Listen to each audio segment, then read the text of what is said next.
In some locations, there's going to be anchor bolts protruding through the stone facing. These anchor bolts are going to support a canopy, or they might support signage, and so the stone has to be trimmed or has to be cut to permit that anchor bolt to protrude through. When they do install the canopy or the signage, there will have to be a grommet fit into that hole that he's going to drill into the stone so that there's not a compression force put onto the panel. The load has to be carried totally by the anchor bolts, and no load can be given to the stone panel.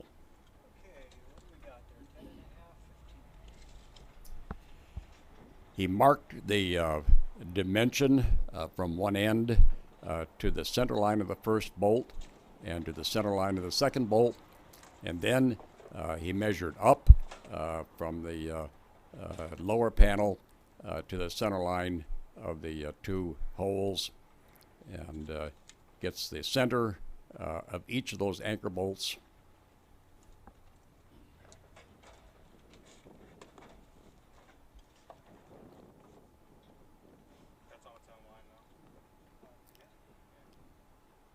A pilot hole is drilled first in the at the center location.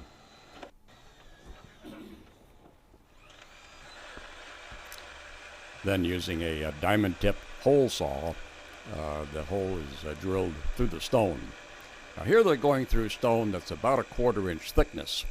You can imagine how difficult it would be using conventional solid 2-inch or 3-inch thick limestone to put holes in for this type of condition.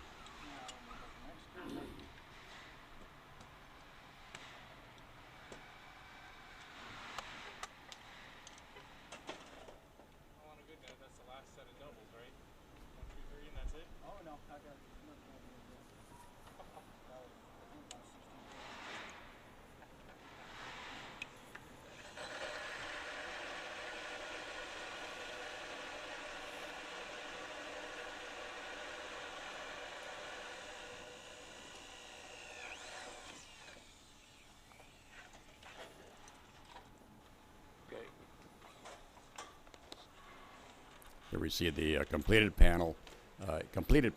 Note the number of the panel on the back side, and the panel is installed.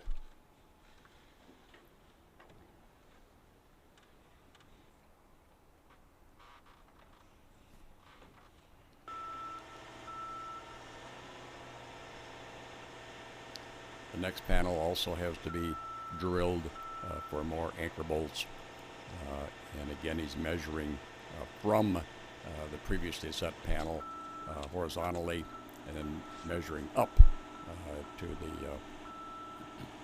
center of the anchor bolt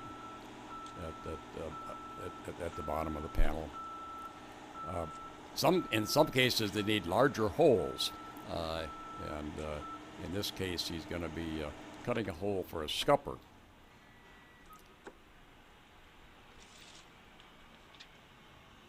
Using the same procedure, they measured horizontally to get the center line of the scupper.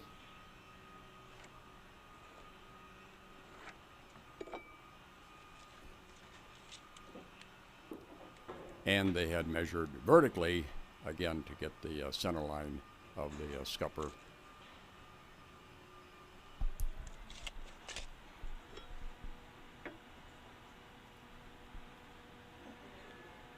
The installer here does not have fancy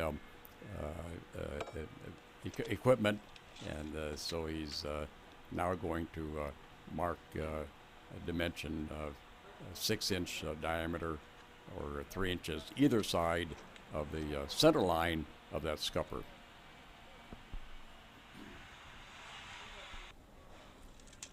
It would be nice to have a 6-inch diameter hole drill but he doesn't have that on this project. He has only a 4-inch, and so next we'll see a 4-inch diameter hole drilled, and then trimming around the perimeter to get the proper size opening.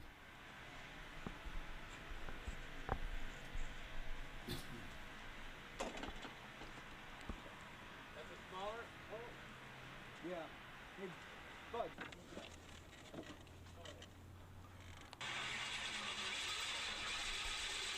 This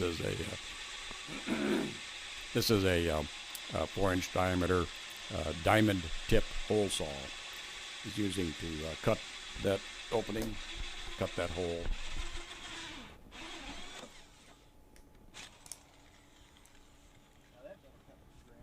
Let's see.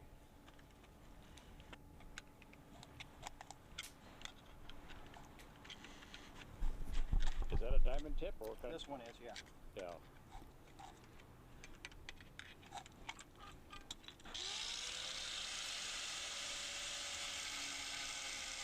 Now, since he didn't have the proper size hole saw, the rest has to be done manually using that continuous rim diamond blade to remove the stone, and in a bit we'll see him removing the honeycomb. The hole's been cut, and now he's doing the final trim from the backside.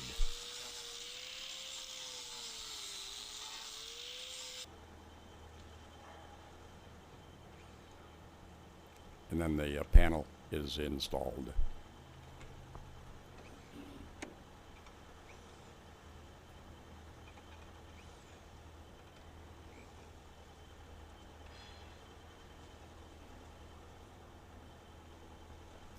Got 3/8 inch shim at the bottom and 3/8 inch shim on the end. I will see if the scupper hole's in the right location.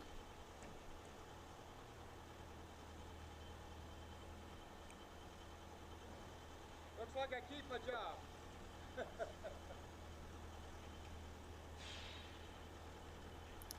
He gets to keep his job. You got it right.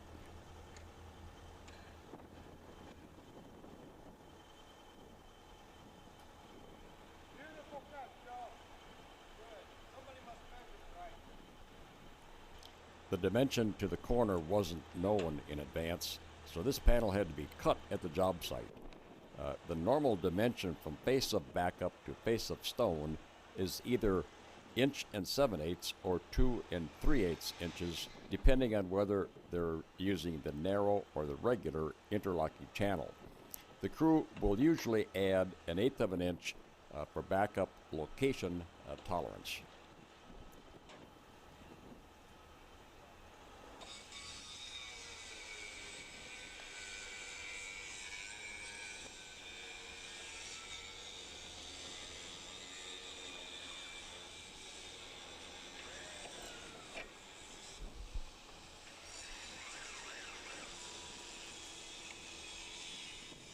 After the panels are in the proper location, they are attached using the self-drilling, self-tapping neoprene washer head screws.